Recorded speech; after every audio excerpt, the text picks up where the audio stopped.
दहशतगर्दों की मुख्तलिफ चेक पोस्टों पर कार्रवाइयों की कोशिशें जारी हैं। दौसा में दहशतगर्दों ने पंजाब और खैबर पख्तूनख्वा के सरहदी इलाके जंगई में पुलिस चेक पोस्ट पर हमला कर दिया। पुलिस की जवाबी कार्रवाई में एक दहशतगर्द मारा गया, दीगर फरार हो गए। पुलिस के मुताबिक दहशतगर्दों ने जंगी पुलिस चौकी पर रॉकेट फायर किए, जिसका पुलिस ने भरपूर जवाब दिया। थर्मल कैमरों से भी मदद ली गई। भरपूर और मौसर कार्रवाई पर एक दहशतगर्द मारा गया, बाकी फरार हो गए। पुलिस का कोई जानी नुकसान नहीं हुआ। रवा माह पंजाब खैबर पख्तूनख्वा के सरहदी इलाकों में दहशतगर्दों का ये 8वां हमला है।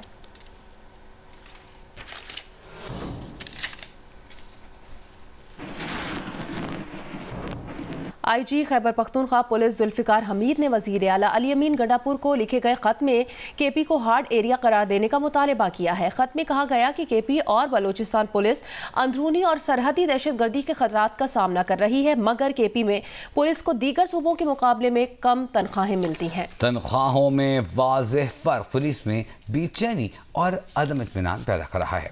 खैबर पख्तूनख्वा पुलिस की तनख्वाहों को दीगर सूबों के बराबर लाने के लिए आईजी पुलिस जुल्फिकार हमीद ने वज़ीर आला अली अमीन गंडापुर को खत लिखा है, जो कि जियो न्यूज़ ने हासिल कर लिया है। खत में आईजी ने वज़ीर आला से खैबर पख्तूनख्वा को हार्ड एरिया करार देने का मुतालबा किया। केपी को भी हार्ड एरिया करार देकर पुलिस की तनख्वाहें बलूचिस्तान पुलिस के बराबर की जाएँ। खत में कहा गया है कि खैबर पख्तूनख्वा में पुलिसिंग उतनी ही मुश्किल और उतनी ही चैलेंजिंग है जितनी कि बलूचिस्तान में है। बलूचिस्तान को हार्ड एरिया करार दिया गया है, जबकि केपी में भी खतरात ज़्यादा हैं।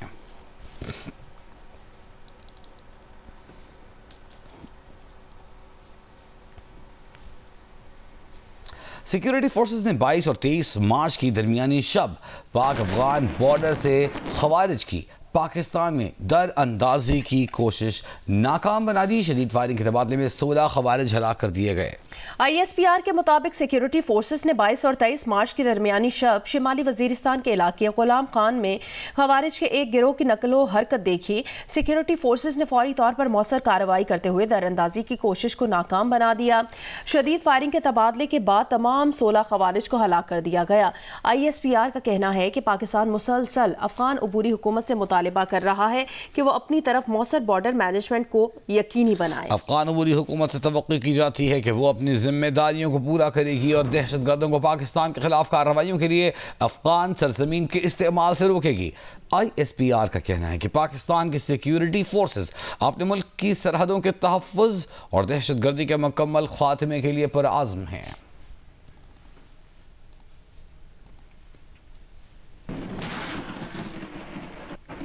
वज़ीर आला बलूचिस्तान और JUIFA के सरबराह मौलाना फजलुर रहमान के दरमियान मुलाकात हुई है। मुलाकात में मुल्की और सूबे की सूरत हाल पर तबादला ख्याल किया गया। मुलाकात में JUIFA के अरकान असेंबली भी मौजूद थे।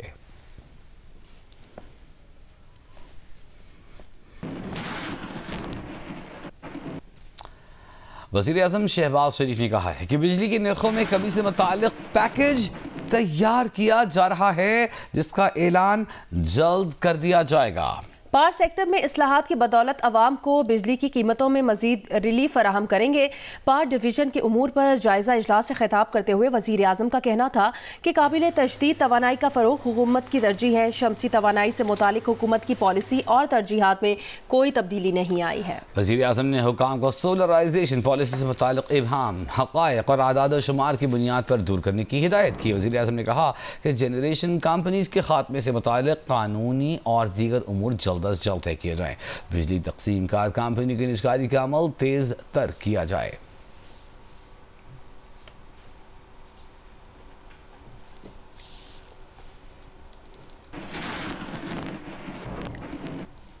Divisional superintendent railways Quetta Imran Hayat ने कहा कि बलूचिस्तान से अंदरून मुल्क रेल सर्विस की बहाली के लिए तमाम तर इंतजामात मुकम्मल हैं, सिर्फ सिक्योरिटी क्लियरेंस का इंतजार है।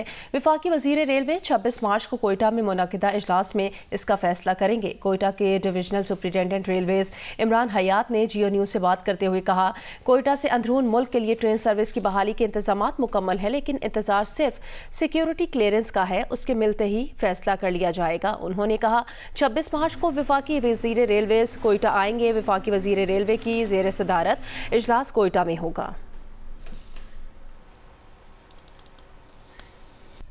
सदर आसिफ अली जरदारी ने कहा है कि भारत हमेशा पाकिस्तान को मैली आंख से देखता है। फितने खवारिज और दूसरे दहशतगर्द ग्रुप अपने नापाक अज़ाइम के हुसूल के लिए कोशां हैं।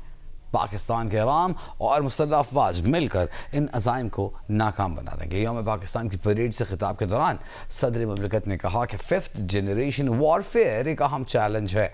मुल्क में नफरत और मायूसी फैलाने की कोशिशों को भी नाकाम बनाना होगा।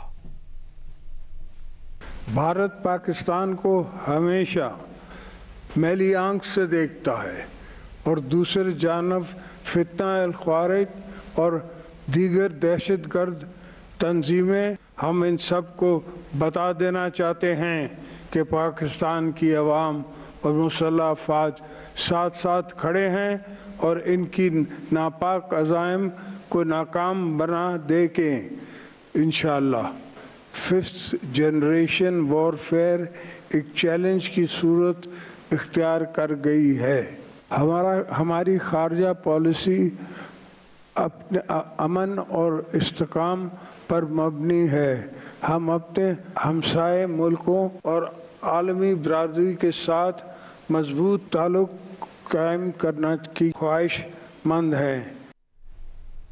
सदर मुमलिकत ने साबिक वज़ीर आज़म जुल्फ़िकार अली भुट्टो को बाद अज़ वफ़ात निशान पाकिस्तान अता किया। उनका ये अवार्ड उनकी बेटी सनम भुट्टो ने वसूल किया। सनम भुट्टो जुल्फ़िकार अली भुट्टो की वाहिद जिंदा औलाद हैं। अवार्ड देते हुए सदर मुमलिकत ने अपनी बेटी आसिफा भुट्टो को भी बुला लिया।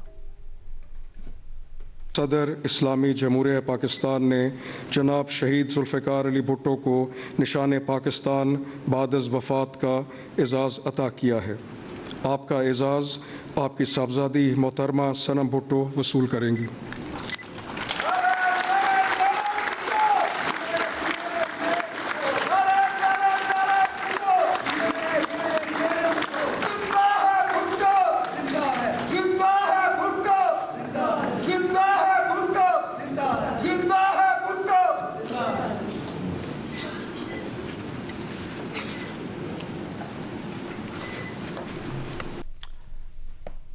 चेयरमैन पीपल्स पार्टी बिलावल भुट्टो ज़रदारी का कहना है कि पाकिस्तान पीपल्स पार्टी के बानी मुल्क के पहले मुंतखब वज़ीर आज़म को बाद शहादत आला तरीन सिविल एजाज़ मिलना तारीख़ का एक अहम संगमील है। पाकिस्तान पीपल्स पार्टी के चेयरमैन बिलावल भुट्टो ज़रदारी ने जुल्फ़िकार अली भुट्टो को निशान पाकिस्तान का एजाज़ मिलने पर बयान दिया।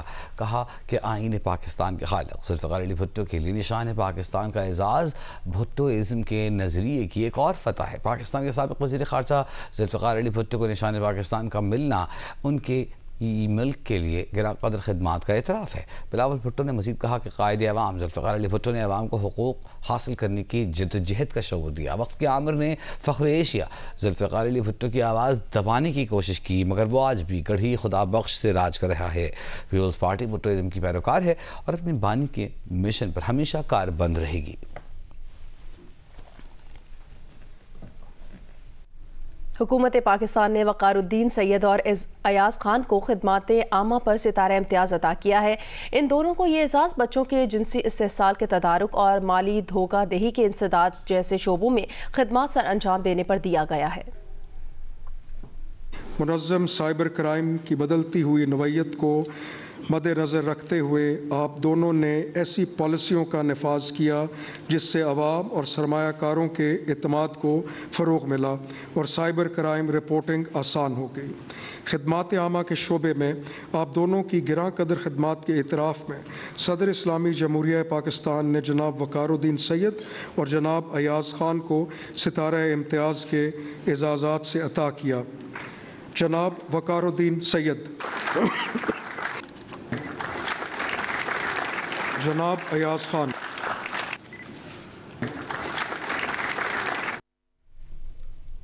चौथे T20 इंटरनेशनल में न्यूजीलैंड ने पाकिस्तान को 115 रन के बड़े मार्जिन से शिकस्त दे दी, सीरीज जीत ली। माउंट मंगनूई में सलमान अली आगा का टॉस जीतकर बॉलिंग का फैसला गलत साबित हुआ। पहले कीवी बैटर्स ने मार लगाई। टिम साइफ्रिड 22 गेंदों पर 44 रन कर गए। फिन एलन ने सिर्फ 20 गेंदों पर 50 जड़ दी। Mark Chapman 24, Daryl Mitchell 29 run बना सके। कप्तान ब्रेसवेल ने 26 गेंदों पर 46 रन की नाकाबिले शिकस्त इनिंग्स खेलकर न्यूजीलैंड का स्कोर 6 विकेट पर 220 रन तक पहुंचाया। हारिस रऊफ ने 3, अबरार अहमद ने 2 और अब्बास आफरीदी ने 1 विकेट हासिल की। हदफ के ताक़ुब में पाकिस्तान की बैटिंग लाइन रेत की दीवार साबित हुई। हारिस 2, हसन नवाज और सलमान अली आगा 1-1 रन बनाकर आउट हो गए। अब इरफान खान आए, कुछ देर रुके, लेकिन दूसरी जानिब से शादाब 1 रन बनाकर चलते बने।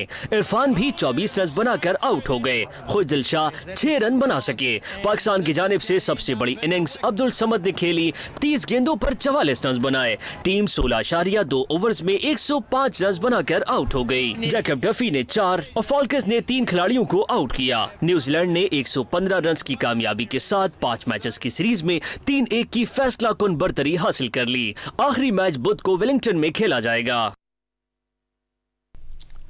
रहीम यार खान की तहसील सादिकाबाद की 5 साल क्रिकेटर नन्ही सोनिया खान ने full shot cover drive shot खेलकर क्रिकेट के शायकीन को हैरान कर दिया।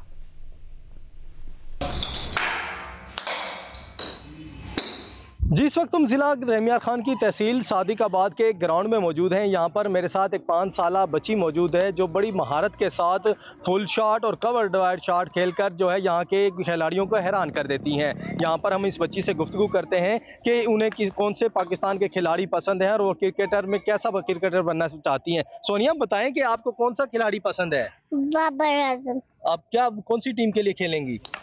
पाकिस्तान के लिए। तो कैसी लगती है क्रिकेट खेलना आपको? अच्छा।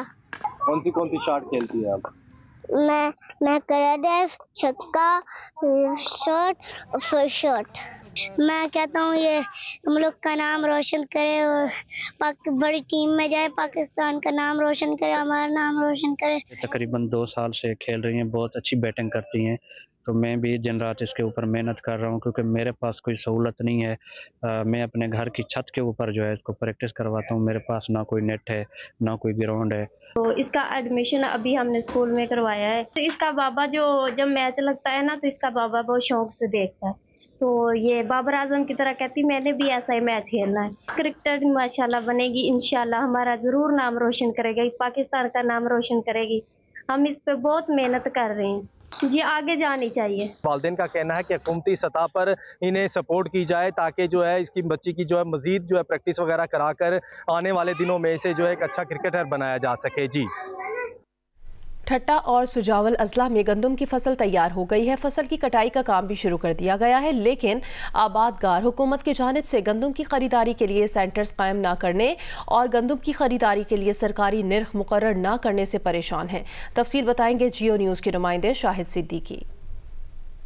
जी, ठट्टा और सुजावल अजला में गंदम की फसल तैयार हो गई है और उसकी कटाई का अमल भी शुरू कर दिया गया है। ठट्टा और सुजावल के हज़ारों एकड़ ज़मीन पर जो है गंदम की फसल काश्त की गई थी और आबादगार खुश थे कि जब फसल तैयार होकर मार्केट में आएगी तो उसके जो है अच्छे निर्ख मिलेंगे। लेकिन टमाटर, प्याज, सब्जी और मकई समेत इस वक्त जो है गंदम की फसल जो कट कर मार्केट में आ रही है उसके भी रेट नहीं है। आबादगार सख्त परेशानी से दो चार हैं। आबादगारों का कहना है कि इस वक्त मार्केट में 2200 से 2500 रुपये मन जो है वो गंदम जो है ख़रीद की जा रही है, जिसकी वजह से उनका खर्चा निकलना भी मुश्किल हो गया है। पहले ही पानी की किल्लत के बाइस जो गंदम की फी एकड़ पैदावार 50 मन होती थी वो कम होकर 30 से 35 मन हो गई है, जिसकी वजह से पहले ही नुकसान हुआ है। और इस वक्त हुकूमत की जानिब से गंदम के जो है रेट सरकारी सतह पर अनाउंस न करने और हुकूमत की जानिब से गंदम की ख़रीदारी सेंटर्स कायम ना करने की वजह से भी आबादगार शदीद परेशानी से दो चार हैं। आबादगारों का ये मुतालबा है कि फौरी तौर पर हुकूमत गंदम की सरकारी सतह पर ख़रीदारी और सरकारी सेंटर्स जो है कायम करके आबादगारों को नुकसान से बचाया जाए। पाकिस्तान और अफगानिस्तान के माबैन कशीदगी के बायस और खाम तजारती गुजरगाह गुज़िश्ता 25 रोज़ तक हर किस्म की आमदरफ्त के लिए बंद रही। मुज़ाकरात के जरिए तजारती गुज़रगाह 19 मार्च को बिल आखिर खोल दी गई। ताहम इस दौरान अरबों डॉलर मालियत की बैनुल-अक़वामी तिजारत न हो सकी और मुल्की खजाने को महसूलात की मद में खासा नुकसान देखने में आया। क्या नुकसान हुआ, देखिए काजी फजलुल्लाह की रिपोर्ट। तुरखम सरहदी गुज़रगाह के करीब मुतनाज़िया हुदूद में अफगान फोर्सेस की तामीरात से तनाज़ा पैदा हुआ। तिजारती गुज़रगाह को बंद करना पड़ा, जिसके बायस इम्पोर्ट एक्सपोर्ट समेत ट्रांसिट ट्रेड की तिजारत मुअत्तल हो गई। 10-15 गाड़ी टमाटर का था, सिर्फ हर गाड़ी में 10-15 लाख का नुकसान हो। कीरा प्याज हिसाब लगाओ, बहुत नुकसान हो गया। बता अल्लाह रहम करे। अफगानिस्तान को अद्वियात, सीमेंट, स्पोर्ट्स सामान, ताज़ा फल और सब्जियां समेत मुतादिद अशिया बरामद, जबकि अफगानिस्तान से कोयला, सोपस्टोन, ताज़ा फल, खुश्क मेवजात समेत मुख्तलिफ अशिया दरामद की जाती है। 25 दिन तुरखम तिजारती गुज़रगाह बंद होने से 37.5 बिलियन डॉलर्स मालियत की तिजारत न हो सकी और मुल्की खजाना को 75 मिलियन डॉलर्स मालियत की महसूलात का भी नुकसान पहुँचा। तुरखम के रास्ते से 1.5 बिलियन डॉलर्स की योमिया हमारी ट्रेड है, इंपोर्ट एक्सपोर्ट, और 3 मिलियन डॉलर हमारा रेवेन्यू जनरेट होता है औसतन पर डे। तुरखम मुल्की मसरूफ तरीन तिजारती गुज़रगाह में से एक है, जिससे न सिर्फ अफगानिस्तान बल्कि वस्ती एशियाई ममालिक के साथ बड़े पैमाने पर तिजारत की जाती है। काजी फजलुल्लाह, जियो न्यूज़, ज़िला खैबर। करक में वज़ीर आला खैबर पख्तूनख्वा की हिदायत पर ज़िला इंतज़ामिया नादार शहरियों को रमज़ान पैकेज की मद में 10,000 रुपये दे रही है, जिसके लिए जगह जगह सेंटर्स कायम कर दिए गए हैं। तफसील बताएंगे जियो न्यूज़ के नुमाइंदे अबरार खटक।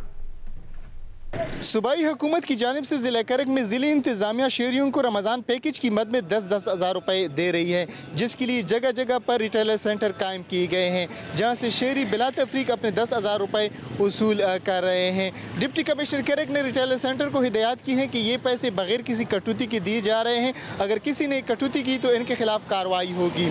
इस वक्त हमारे साथ कुछ शहरी मौजूद हैं। बहुत ज़्यादा खुशी महसूस कर रहा हूँ। मुझे खुशी महसूस हो रही है कि मुझे 10,000 रुपये मिल चुके हैं और इन लोगों को भी मिल रहे हैं। मैं सूबाई हुकूमत का बहुत शुक्रगुजार हूँ कि हम जैसे गरीब लोगों के लिए उन्होंने ये रमज़ान पैकेज दिया है। हम तो हुकूमत का बहुत शुक्रिया करते हैं और इससे बहुत खुश और दिली खुशी महसूस कर रहे हैं। शहरी इन 10,000 रुपये से ईद की खरीदारी के साथ साथ अपने घर की ज़रूरियात पूरी कर रहे हैं। ताहम नेटवर्क में सुस्तरवी होने की वजह से शहरियों को पैसे वसूल करने में मुश्किलात का सामना है। जी, पडीदन में ईद करीब आते ही बाजारों में रौनकें बढ़ती जा रही हैं। अवाम मुआशी मसाइल के बावजूद ईद की तैयारियों में मसरूफ़ है। तफसील बताएंगे जियो न्यूज़ के नुमाइंदे गुलाम हैदर आकाश। जी बिल्कुल, ईद उल फितर करीब आते ही बाज़ारों मार्केटों की रौनकें बहाल हो गई हैं और इनमें गहमा गहमी दिखाई देती है। मैं इस वक्त मौजूद हूँ ज़िला नौशहर फ़रोग़ शहर पडीदन की चीमा मार्केट में, जहाँ पर लोग यहाँ बड़ी तादाद में पहुँच रहे हैं, मार्केटों में पहुँच रहे हैं और अपने पसंद के जूते खरीद रहे हैं। तो कोई कपड़े खरीद रहा है, कोई रेडीमेड सूट खरीद रहा है, कोई चूड़ियाँ खरीद रहा है, तो कोई कॉस्मेटिक्स का सामान खरीद रहा है और कोई ज्वेलरी खरीद रहा है। अगर बात की जाए पिछले साल की, तो पिछले साल के मुकाबले में इस साल गहमा गहमी इंतहाई कम नज़र आ रही है, क्योंकि लोगों का कहना है कि हम मजबूरन ईद की तैयारी कर रहे हैं, क्योंकि बच्चे बड़े सभी हमें ये तंग करते हैं कि हमें ईद की खरीदारी करनी है। इसलिए मजबूरन हम अपने वसाइल के महदूद होने के बावजूद भी हम ईद की तैयारी कर रहे हैं, ताहम जिसकी वजह से हमें मार्केटों में कुछ गहमा गहमी और रौनकें नज़र आ रही हैं। जी।